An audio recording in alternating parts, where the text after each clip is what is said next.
This is L'Oreal. It is Brown Stylist Duet, and it's darker blonde. And I'll use my eyebrow brush. Get my eyebrows kind of combed out.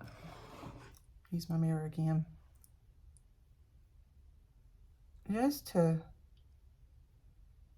darken my eyebrows a bit.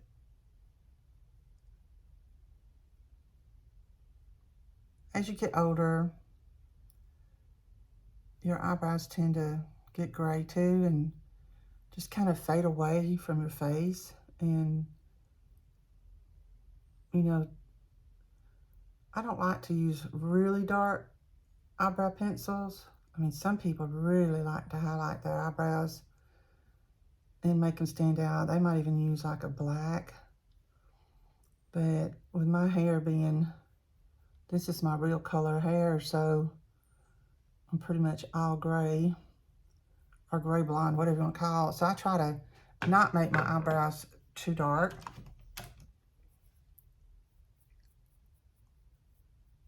But there.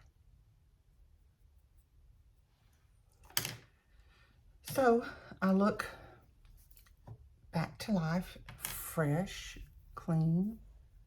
My hair's done, now my makeup's done.